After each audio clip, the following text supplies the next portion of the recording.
और एक बात याद रखें, जितनी लंबी यात्रा होती है उतनी ज्यादा तैयारी होती है। आपको यहां से प्रतापगढ़ जाना है तो ज्यादा तैयारी की जरूरत नहीं, उठाओ गाड़ी चले जाओ। प्रयागराज तक कोई बात नहीं, पर मुंबई जाना है, कोलकाता जाना है तो थोड़ी आपको तैयारी करके जाना पड़ेगा, सूटकेस लगाना पड़ेगा, रिजर्वेशन करवाना पड़ेगा, यात्रा थोड़ी लंबी है। और विदेश जाना हो फिर तो और लंबी तैयारी चलती है, महीनों पहले से पासपोर्ट बनवाना होगा, वीजा लेना होगा, बहुत औपचारिकता होती है, यात्रा और ज्यादा लंबी है। ऐसा थोड़ी है कि सूटकेस उठाए और चल दिया। पर एक यात्रा ऐसी है जो सबसे लंबी है और एक ना एक दिन सबको जाना है, और उसी लंबी इतनी यात्रा के लिए जब जाना सबका पक्का है तो तैयारी किसी की नहीं, उसके प्रति कोई विचार ही नहीं मन में आता है। एक दिन उस लंबी यात्रा पे जब निकलेंगे तो उसके लिए हमने क्या तैयारी की है। लोगों को जाता हुआ देख रहे हैं कि फलाने चले गए, फलाने चले गए, कईयों को तो अपने कंधे पर खुद ही विदा करने लग जाते हैं। तो जाता हुआ हम देख रहे हैं और ये भी समझ रहे हैं कि एक दिन हमको भी ऐसे ही जाना होगा, पर सब कुछ जानते हुए भी उस पर ना विचार करते हैं, ना उसकी कोई तैयारी, और उस यात्रा का किसी को कोई अनुभव भी नहीं, कोई एक्सपीरियंस नहीं। भाई विदेश पे आप कभी ना गए हो और जाना पड़े अचानक तो थोड़ी घबराहट सी होती है। तो फिर जो जाते आते रहते हैं उनसे जाके तुम थोड़ा सा मार्गदर्शन ले लो कि भाई आप तो खूब ही जाते आते रहते हो, जरा बताओ किन किन बातों का ध्यान रखना चाहिए परदेश में। वो बता देगा अपने अनुभव से, तो आप सावधान रहेंगे। पर जिस लंबी यात्रा पर एक दिन सबको जाना है उसका अनुभव किसी को नहीं है। जिससे आप पूछ लो कि भाई साहब आप तो जाते आते रहते हो, जरा बताओ, कोई बताने वाला नहीं, और जाना पक्का है, अनुभव किसी का कुछ नहीं। उसके विषय में यदि जानकारी मिलेगी तो केवल शास्त्रों से।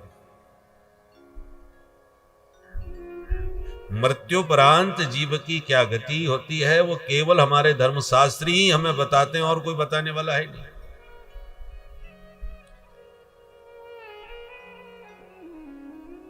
और हम लोग इस पर विचार किए बिना बस दिन भर धन कमाना और परिवार का पेट भरना, रात भर सोना अथवा विषय भोग करना, बस इन्हीं दो दो कार्यों में हमने पूरा जीवन धीरे धीरे समाप्त कर दिया। निद्रिया ह्रियते नक्तम व्यवायेन च पावय दिवाचार्थे हया राजन कुटुंब भरणेन वा। रात्रि कैसे बीती? निद्रिया, निद्रा में सोते हुए। निद्रिया हिरियते नक्तम, नक्त माने रात्रि, और व्यवायेन च, व्यवाय माने स्त्री प्रसंग। यो तो रात गई, और देवाचार थे हया, दिन काय में गया? बोले अर्थोपार्जन में, और कुटुंब भरणे नवा, कुटुंब का भरण पोषण करने में। और इसी प्रकार सनई सनई समस्त उम्र समाप्त हो जाती है। पश्यन नपि न पश्यति, हम देखते हुए भी देखना नहीं चाहते हैं। तो करना क्या चाहिए फिर? सुखदेव जी कहते हैं एक काम है, तस्मात् भारत सर्वात्मा भगवान ईश्वरो हरि श्रोतव्यः कीर्तितव्यश्च स्मर्तव्यश्चेच्छता भयम्। मरने में कोई कष्ट नहीं होता, मृत्यु पर जहां विचार करो तब डर लगता है कि एक दिन मरना पड़ेगा, ये सोच के ही घबराहट होने लगती है। मरने में कष्ट थोड़ी है।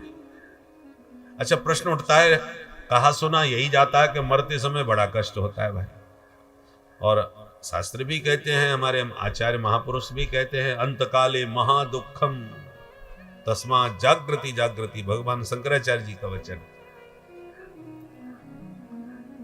जन्म दुखम जरा दुखम जाया दुखम पुनः पुनः अंतकाले महादुखम तस्मा जागृति जागृति। प्रश्न उठता है, अंतकाल में दुख होता है कि नहीं? ये कैसे पता चले भाई? देखो भाई, सोना और मरना एकदम बराबर। सोया हुआ व्यक्ति मरे के बराबर होता है, कहावत है, मरे के समान। इसलिए निद्रा का मृत्यु का एक दूसरा नाम है चिर निद्रा, हमेशा के लिए सो गए। अच्छा, तो एक बात बताओ, निद्रा में कोई कष्ट होता है क्या? कोई कष्ट नहीं। कष्ट की तो बात छोड़ दो, नींद ना आवे तो नींद की गोली खाते हैं, वही नींद आ जाए। नींद तो बड़ी प्यारी चीज है। ब्रह्मानंद सहोदर, योगी को समाधि लगा करके जिस ब्रह्मानंद की प्राप्ति होती है, हम संसारियों को नींद में, गहरी नींद में, सुसुप्ति अवस्था में वही आनंद की प्राप्ति होती है। इसलिए भगवान शंकराचार्य जी कहते हैं, निद्रा समाधि स्थिति। निद्रा समाधि की स्थिति है। तो ये तो आनंद का विषय है। तो जब नींद में कोई कष्ट नहीं, तो चिर निद्रा में कष्ट क्यों? दोनों की स्थिति तो बराबर है, सोना और मरना। बस एक अंतर है, क्या? हम नींद में जब सोते हैं तो हमें पता है हम सो रहे हैं, सोने जा रहे हैं, और सोने के बाद जग जाएंगे। जगने के बाद सोते समय जो सब कुछ छूट जाता है, दुनियादारी सब भूल गए, अरे अपने शरीर की भी सुध बुध खो गए, सब कुछ खो करके ही सोते हैं। पर जगने के बाद वापस मिल जाता है, शरीर भी मिल गया, परिवार भी, व्यापार भी, जो भी सोते समय हमने खोया था, जगने के बाद सब मिल गया। इसलिए नींद में कोई कष्ट नहीं।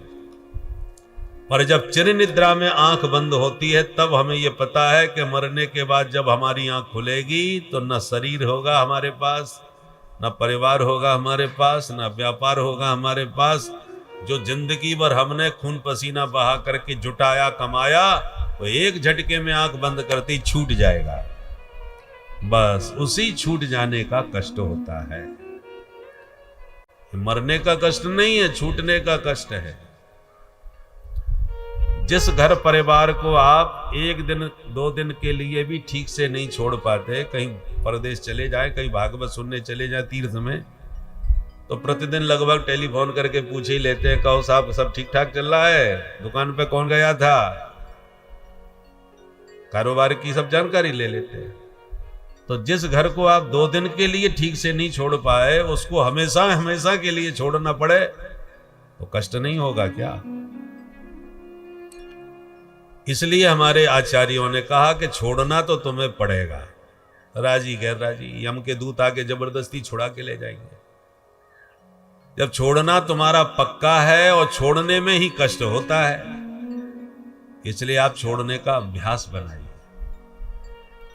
4 आश्रम बनाए, ब्रह्मचर्य, गृहस्थ, वानप्रस्थ और संन्यास। आश्रमात आश्रमम गच्छेत, एक आश्रम से दूसरे आश्रम में प्रवेश करना चाहिए। 25 वर्ष की उम्र तक खूब ब्रह्मचर्य का पालन करके वेदाध्ययन, शास्त्राध्ययन करो। विद्याध्ययन का समय होता है प्रारंभ का 25 वर्ष, और फिर बाद के जो 25 वर्ष हैं, 25 से 50, घर गृहस्थी बसाओ, रुपया पैसा कमाओ, बच्चे पैदा करो, उनको आत्मनिर्भर बनाओ, पितृ ऋण से मुक्त हो जाओ। और 50 के बाद फिर वानप्रस्थ जीवन जियो। 50 के बाद संख्या 51, 52 वन के संकेत मिलने लगते हैं। बोले अब वन को प्रस्थान करो, वानप्रस्थ बनो, घर गृहस्थी में आसक्ति जो तुम्हारी है वो जिम्मेवारी से मुक्त हो जाओ। पहले विवाह जल्दी हो जाते थे, 15-16 वर्ष की उम्र तक हो जाते थे। तो 15 वर्ष, 16 वर्ष, 18 वर्ष समझ लो, 18-20 तक भी समझ लो, 18-20 तक यदि बच्चों की शादी हो गई तो आप 50 वर्ष तक फ्री हो जाओगे बेटा बेटियों की जिम्मेवारी से। अब आजकल तो तुम्हारा 50-50 वर्ष के कुंवारे बरुआ घूम रहे। बोलो राधे राधे। राधे राधे। तो फिर वो कहां से वानप्रस्थ जीवन जी पाएंगे? बच्चों का विवाह हर हालत में कानून के दायरे में भी करो तो 18, 20, 21 तक कर देना चाहिए। तो आप समय पर फ्री हो जाओगे अपनी जिम्मेदारियों से। उसका परिणाम क्या होगा? आश्रमात आश्रमम गच्छेत, क्रम से आप जीवन जिएंगे शास्त्र विधि से।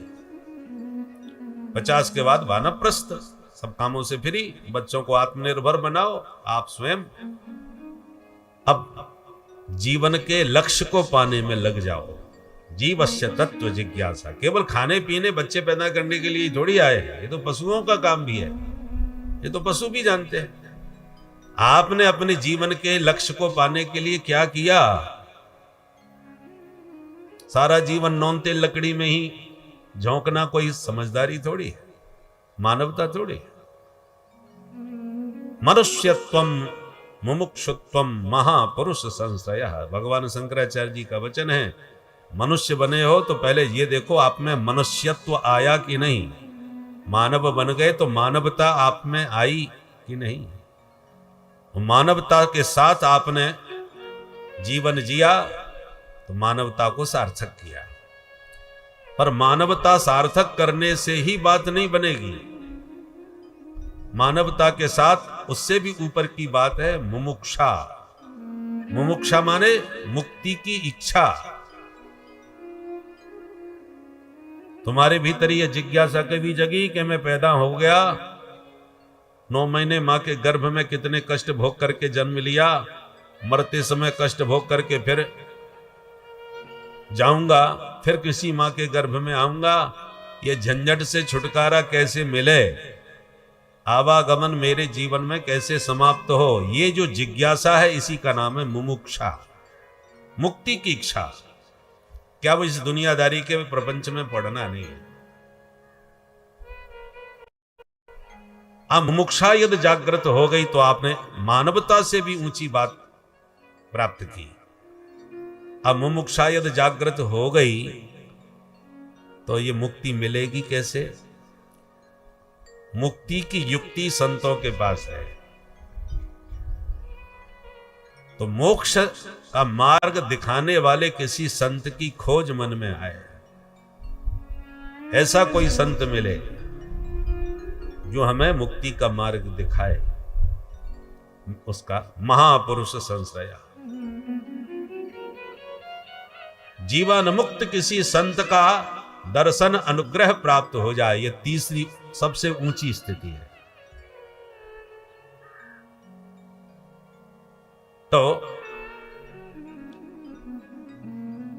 जीवस्य तत्व जिज्ञासा। तत्व जिज्ञासा कब होगी? जब पहले तो आपने पढ़ने लिखने में ही समय लगा दिया ब्रह्मचारी आश्रम में, गुरुकुल में जाके सारी विद्याएं जितना पढ़ सकते पढ़े। ब्रह्मचर्य का पालन गुरुकुल में, पहले हमारे भारतवर्ष में गुरुकुल पद्धति थी। गुरुजनों के सानिध्य में गुरुकुल में रह करके खूब तपस्या कराई जाती थी। ब्रह्म मुहूर्त में जगो, संध्या वंदन तर्पण आदि करो, गौ सेवा करो, सारे काम गुरुकुल में करने पड़ते थे और पूरी तरह ब्रह्मचर्य का पालन करो, तब ब्रह्म तेज जागृत होता था। आजकल तो ब्रह्मचर्य की बात करना ही हास्यास्पद माना जाता है। कॉलेज की शिक्षा में तो ये बातें उपहासप्रद है। पहले गुरुकुल पद्धति में जब ब्रह्मचर्य का पालन करके ब्रह्म तेज से संपन्न होकर के फिर गृहस्थ जीवन में प्रवेश करते थे, तब गृहस्थ जीवन सार्थक और धन्य होता था, सुखद होता था। ब्रह्मचर्य जिसने ठीक से पालन नहीं किया, वो गृहस्थ जीवन भी सफल उसका नहीं हो पाता।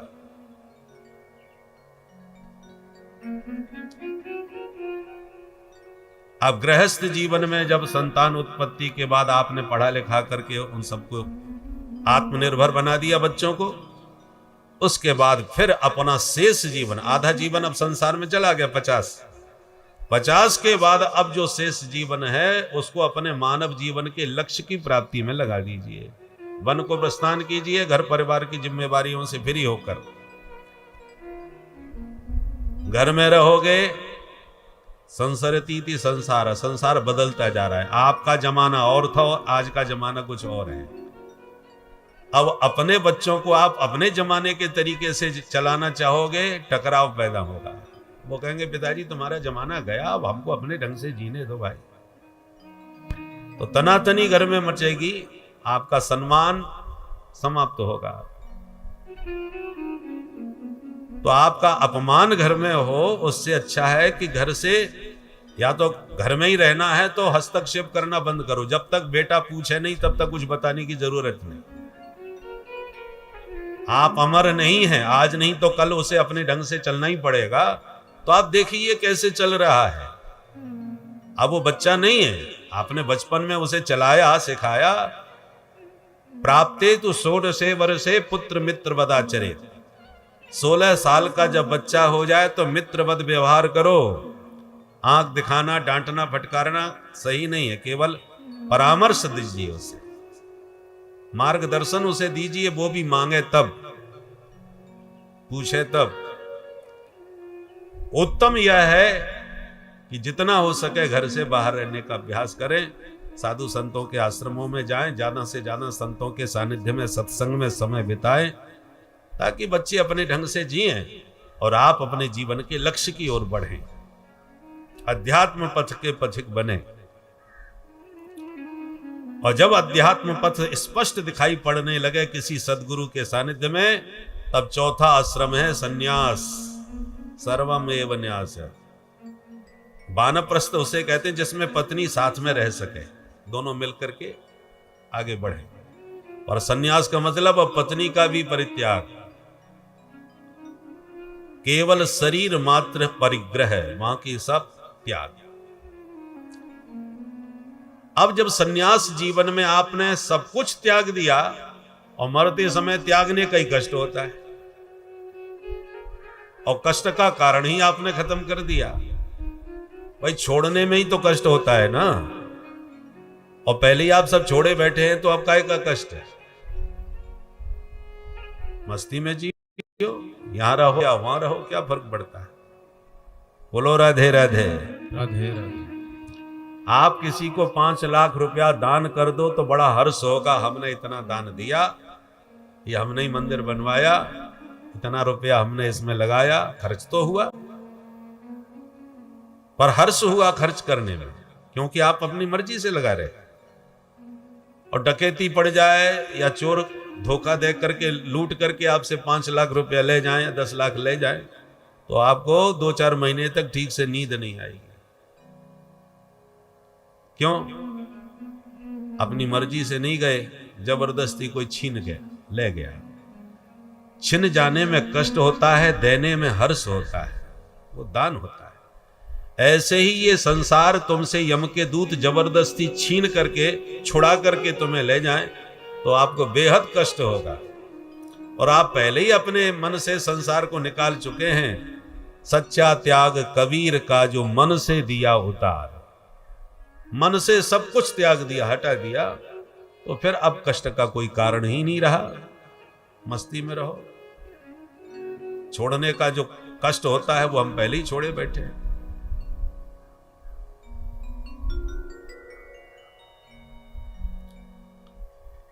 एक देश ऐसा था जहां का कानून ऐसा था कि जो भी राजा बनेगा वो सिर्फ 5 वर्ष तक राज्य करेगा, और राज्यकाल पूरा होते ही उसे नदी के पार जंगल में छोड़ दिया जाएगा। और जंगल के जंगली जानवर उस राजा को चीर फाड़ के खा जाते थे, राजा मारा जाता था। इस भय के कारण कोई राजा बनने को तैयार भी नहीं होता था। राजा बनने का मतलब 5 साल के बाद मरना पक्का नियम था। एक बार राजा का 5 साल पूरा हुआ तो उसे नदी पार छोड़ दिया जंगल में। अब दूसरा राजा ढूंढ रहे थे मंत्रिमंडल के लोग। नियम यह था कि कोई राजा यदि न मिले तो जब राजा को छोड़ करके आवे उस समय पहले जो भी मिल जाए उसको पकड़ के राजा बना दिया जाए, जबरदस्ती। पहले से कोई तैयार हो गया तो अच्छी बात है, नहीं हुआ तो जो मिले उसे बनाओ। तो जब राजा को कोई तैयार ही नहीं था, राजा को छोड़ के जब नदी से वापस लौट रहे थे कि रास्ते में एक बाबा जी मिल गए, तो पकड़ लिया बाबा को। अरे महाराज, अब आपको राजा बनना पड़ेगा हमारे देश का। बाबा जी बोले हम तो फक्कड़ राम है, रमते राम, हम राजा बन के क्या करेंगे। बोले नहीं नहीं, देश का नियम है, आपको शायद पता नहीं है। पूरी नियमावली बताई और अंत में कहा तुम पहली बार टकराए हो राजा को छोड़ने के बाद, इसलिए राजा तो अब तुमको बनना ही पड़ेगा। बाबा बोले बनना पड़ेगा तो कोई बात नहीं, बन जाएंगे। तो वो कोई नियम पूरा बताया कि आपको भी 5 साल के बाद यहीं छोड़ने जाएंगे। अच्छा, परंतु अब तो फंस गए, बनना तो पड़ेगा। तो स्वीकार किया, बोले ठीक है भाई, जैसा होगा देखा जाएगा। बाबा जी बन गए राजा। अब अभिषेक हो गया तो राजा बनने के बाद बाबा बोले सुनो, अब हम राजा हैं तो हमारी आज्ञा सबको माननी पड़ेगी कि नहीं। बोले हाँ बिल्कुल साहब, आप हमारे राजा हो, जो आज्ञा देंगे मानेंगे। ठीक है, तो हमारी पहली आज्ञा है कि नदी पार का जंगल पूरा कटवा दिया जाए। बोले जो आज्ञा महाराज, आदेश राजा का। पूरा जंगल साफ, जितने जंगली जानवर थे या तो शिकार करके मार दिए गए या चिड़ियाघर में भर्ती कर दिए गए, या तो भीतर या ऊपर। जंगल साफ साल भर में, पूरा जंगल साफ। बोले हाँ हो गया सरकार। बोले अब बढ़िया नक्शा बनाओ, बढ़िया शहर बसाओ, बिजली पानी सड़क की कोई किसी प्रकार की असुविधा ना रहे। हमारा सड़कें बढ़िया बन गई, बिजली जगह जगह लग गई और बड़े बड़े उद्योगपतियों को भूमि आवंटन कर दिया गया, बड़े बड़े उद्योग लगा दिए गए। बहुत बढ़िया अत्याधुनिक शहर नक्शे के अनुसार बना दिया गया। 5 साल में ये सब हो गया। जब 5 साल में सब हो गया, राजा का काल भी पूरा हो गया, उधर नया शहर भी बस गया। तब बाबा ने कहा अब बताओ हमको किधर रहना है, इधर या उधर। सब मंत्री बोले महाराज यहां से ज्यादा भी जलवा उधर हो गया जहां आपको छोड़ा है जाता। अब तो आप इधर रहो या उधर रहो, क्या फर्क पड़ रहा है, दोनों हाथ में लड्डू है। तो और जो आते थे वो 5 साल केवल मौज मस्ती में ही बिताते थे, ये भूल ही जाते थे कि हमें 5 साल के बाद जाना किधर है। नियम पर ध्यान दो। उस नियम पर ध्यान नहीं देके केवल राजा बन के मौज मस्ती किए, और जब जाने का समय आया तब घबराए, अब को क्या होगा, तो पछताए होत क्या। परंतु बाबा तो बाबा ठहरे। बाबा ने पहले ही दिन से आगे की सोचना चालू किया। जहां जाना है वहां की तैयारी पहले से करना चालू करी। उसी प्लानिंग के साथ बाबा ने सब काम किया। तो जितने जंगली जानवर हिंसक थे वो सब गए ऊपर या भीतर, और जंगल साफ, जंगल राज्य भी खत्म, अत्याधुनिक तरीके से बना दिया। तो दोबारा परमानेंट के लिए उसी को बाबा राजा बना दिया। आपने तो गजब कर दिया। इसी प्रकार ये सबको मालूम है कि अंत में हमको जाना है उधर। तो जिधर जाना है वहां की कोई तैयारी यदि आपके पास नहीं है तो अंत काले महादुखम पक्का है। परंतु जहां जाना है वहां की तैयारी पहले से ही आप करके चल रहे हो। जब संविधान में आप पढ़ रहे हो, देख रहे हो कि हमें जाना पड़ेगा ही, परमानेंट यहां नहीं रहने वाले, तो आपको जहां जाना है उसकी तैयारी करनी पड़ेगी, उसके बारे में सोचना पड़ेगा। सोचो या मत सोचो, समय तो आएगा जाने का। पर जो सोच के चलते हैं प्लानिंग के साथ, वो फिर मस्ती के साथ रहते हैं, क्योंकि उनकी पूरी तैयारी होती है, इसलिए वो डरते नहीं। बहुत से लोग हाथ ही इसलिए दिखाते, महाराज ये बताओ हम कब मरेंगे। भाई मरने की क्या जल्दी है तुम्हें, क्यों मरना चाहते हो? इसका मतलब जिंदगी तुम्हें बोझा लग रही है, जिया नहीं जा रहा संसार में। तो जिंदगी को बोझा बना करके मत जियो भाई। तैयारी के साथ चलोगे, प्लानिंग के साथ चलोगे तो जब तक जीवन यहाँ है तब तक यहाँ मस्ती लो, और जब वहां की विदाई हो गए तो वहां जाकर के पहले प्लानिंग करके रखोगे तो वहां जाने के भी आपको वही मस्ती मिलेगी, वही आनंद मिलेगा। या सूटकेस आपका तैयार है जाने के लिए, तो कभी भी यात्रा की आज्ञा मिल जाए आप चल दोगे। और बिना प्लानिंग के अचानक कोई कह दे कि आज आपको जाना है तो घबराहट जरूर होगी। इसलिए लोक और परलोक दोनों की सिद्धि के लिए मनुष्य को तैयारी प्रारंभ से करनी चाहिए। इसलिए 4 आश्रम बनाए हैं। 2 आश्रम प्रारंभ के इस लोक को सुधारने के लिए, 2 आश्रम उस लोक को सुधारने के लिए है, वानप्रस्थ और संन्यास। और इस लोक के लिए ब्रह्मचर्य और गृहस्थ। ब्रह्मचर्य गृहस्थ में इस लोक को संभालो और वानप्रस्थ और संन्यास में उस लोक को संभालो। बोलो राधे राधे। राधे राधे। मृत्यु का भय कैसे मिटे? सुखदेव जी कहते हैं, परीक्षित, जो मृत्यु का भी मालिक है उससे तुम संबंध बना लो, मौत का भय अपने आप मिट जाएगा। यदि कोई अपराधी किसी अधिकारी के बगल में तानसीना बैठ गया तो 2 ही कारण हो सकते हैं। या तो वह अधिकारी को पहचान नहीं रहा, ये बहुत बड़े अधिकारी है, इसलिए सीना तान के उनके बगल में जाके बैठ गया, अपराधी होते हुए भी। अथवा ये जानते हुए भी कि अधिकारी है फिर भी बैठ रहा है, इसका मतलब कोई बहुत बड़े नेताजी का हाथ इसके सिर पर है।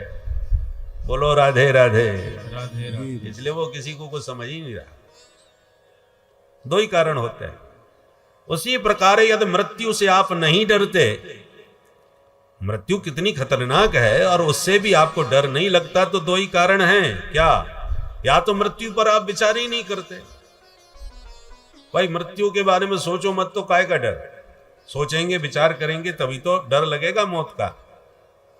तो मृत्यु पर विचार मत करो तो कोई डरने वाली बात नहीं है। और विचार करो या न करो, मौत तो निश्चित है। और ये निश्चित मौत को समझते हुए भी, मृत्यु पर विचार करने पर भी मृत्यु से यदि आप नहीं डर रहे, इसका मतलब मृत्यु के भी मालिक का आपके सिर पर हाथ है। इसलिए मृत्यु का काय का डर? दरोगा जी आपको डराते हैं तो आप डर जाते हैं, परंतु यदि नहीं डर रहे, इसका मतलब एसपी साहब से आपका अच्छा संबंध है, ऊपर के अधिकारियों से आपकी जान पहचान अच्छी है, इसलिए आप दरोगा जी से क्या डरना। 2 ही बात है। उसी प्रकार मुरलीधर माधव से जिनका नाता दृढ़ हो जाता है, उनको मौत का डर नहीं लगता। मेरे तो गिरधर गोपाल, गिरधर गोपाल जब मेरा हो जाए, ये पूरा दृढ़ विश्वास संबंध गिरधर गोपाल से मीरा का जुड़ गया, तो हलाहल जहर भी जानते हुए भी पी गई, मौत का कोई डर नहीं, क्योंकि मृत्यु के मालिक से उनका संबंध जुड़ गया। भागवत में भगवान कहते हैं, कई जगह पर कहा है, मद भयात बाति बातो यम सूर्यस्तपति मद भयात वर्षतीन्द्रो दहत्यग्नि मृत्युश्चरति मद भयात। मेरे भय से मौत चलती है, मेरे भय से सूर्य तपता है, मेरे भय से इंद्र पानी बरसाते हैं। ये सब भगवान के कर्मचारी हैं जो भगवान की आज्ञा पर चलते हैं। भगवान का कानून बड़ा जबरदस्त है, उनके कर्मचारी भी बड़े सजग हैं। 100 साल पहले पंचांग में लिख दिया, इतने बज के इतने मिनट और इतने सेकंड पर सूर्य उदय होगा, तो घड़ी मिला लीजिए, सेकंड का भी विलंब नहीं करेंगे। सूर्य भगवान के 10 बजे का ऑफिस है और 11 बजे पहुंच रहे हैं, ऐसा नहीं। और जो अस्त का समय है वो उसी समय अस्त होंगे, एक एक सेकंड। ये भगवान के कर्मचारियों का कार्य है। इसलिए भगवान तो कालों के भी काल हैं, कालम महाकाल कालम कृपालम।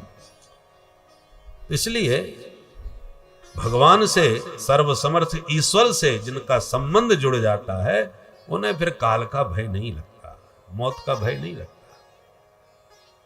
तो संबंध जुड़े कैसे? उस महाकाल से, उस सर्वेश्वर परमात्मा से संबंध कैसे जुड़े? 3 बातें बताइए। श्रोतव्यः, कीर्तितव्यः, स्मर्तव्यः। पहले तो जिनसे तुम संबंध जोड़ना चाहते हो उनके बारे में सुनो, सुनोगे तभी तो जानकारी मिलेगी। भगवान की कथा वार्ता जो आप सुन रहे हैं उसमें भगवान के विषय में बताया जाता है, उनका स्वभाव कैसा है, उनका प्रभाव कैसा है, ये सब जानोगे आप तो जान के ही प्रेम जगेगा। जाने बिन न होए परितीति, बिन परितीत होए नहीं प्रीति। प्रेम तभी होगा जब उनके बारे में आप जानोगे। ज्यों ज्यों जानकारी मिलेगी त्यों तो प्रेम बढ़ेगा। कोई कितनी भी बड़ी महान हस्ती आपके बीच में आके यहां बैठा दी जाए, पर आप अपरिचित हो तो ठीक से प्रणाम भी नहीं करोगे। पर जब उनके बारे में बताया जाएगा कि इन्होंने ऐसे ऐसे कार्य किए, तो ज्यों ज्यों जानकारी आपको मिलेगी त्यों तो श्रद्धा अपने आप बढ़ने लगेगी। इसलिए प्रथम भगति संतन कर संगा, दूसरी रति मम कथा प्रसंगा। नवदा भक्ति में पहले संतों का संग, माने जो भगवान के बारे में जानते हैं उनसे जुड़ो, और जो जानते हैं वो आपको जनाएंगे। सो जाने ये जनाई, तो वो जानकार लोग जब आपको उनके बारे में बताएंगे तब आपके मन में उनके प्रति प्रेम जगेगा। इसलिए श्रोतव्य, सबसे पहले अच्छे श्रोता बनो, ज्यादा से ज्यादा महापुरुषों की वाणी को सुनकर के उनके विषय में जानकारी प्राप्त करो। और जब जानकारी की खूब मिल जाए तो आप भी दूसरों को फिर सुनाओ, उनके गुणानुवाद गाओ, कीर्तन करो।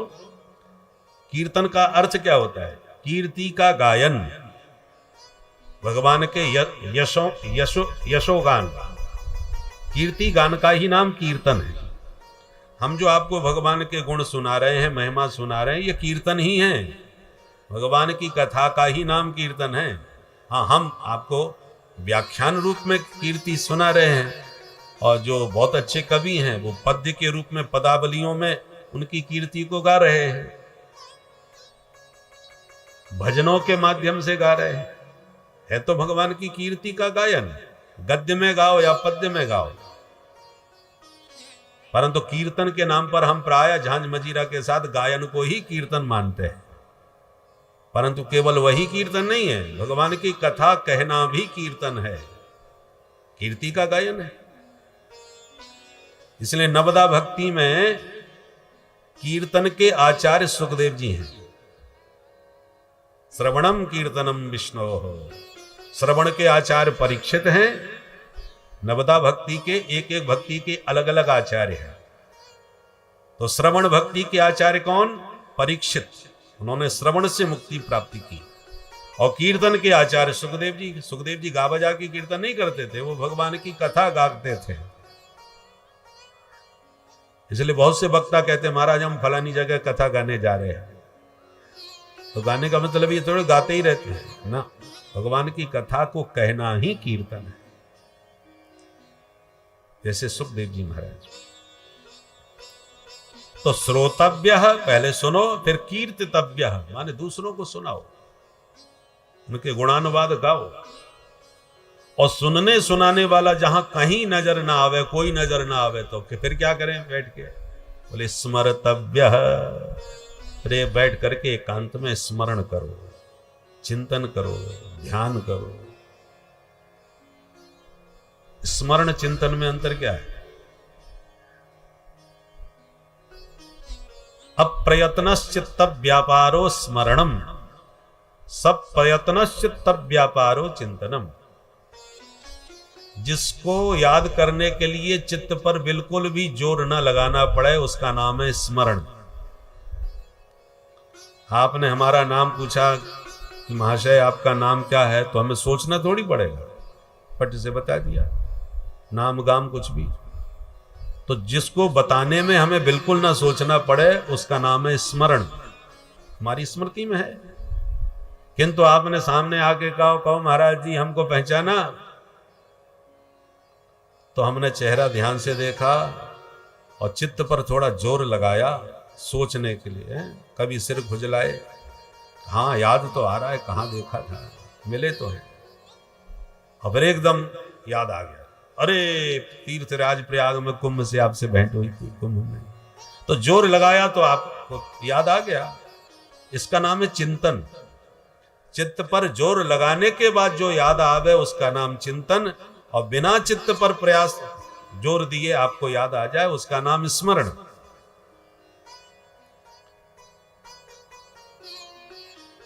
तो स्मरण करो, चिंतन करो और ध्यान करो। ध्यान कैसे किया जाता है महाराज? सुखदेव जी कहते हैं ध्यान लगाने वाले को पहले 4 बातों का अभ्यास करना चाहिए। कौन कौन? जितासनो जित श्वासो जित संगो जितेंद्रिय स्थूले भगवतो रूपे मनः संधारयेद्धिया। 4 बातों का अभ्यास करो। पहले जितासन, एक आसन पर बैठने का बढ़िया अभ्यास होना चाहिए। आसन सिद्ध। ध्यान लगाने के लिए आप बैठे और 10 मिनट में ही कमर दुखने लगी कि पैर दुखने लगा, फिर पैर पसारने लगे, तो पूरा ध्यान शरीर में ही पड़ा रहेगा, भगवान में कैसे ध्यान लगेगा? इसलिए आसन सिद्ध होना चाहिए। ध्यान करने वाले को जितना हो सके रीढ़ की हड्डी सीधी करके बैठना चाहिए। अनेक आसन हैं, पद्मासन में बैठो, सुखासन होना चाहिए, आराम से बैठ सको बिना किसी परेशानी। बैठने समय रीढ़ की हड्डी सीधी हो।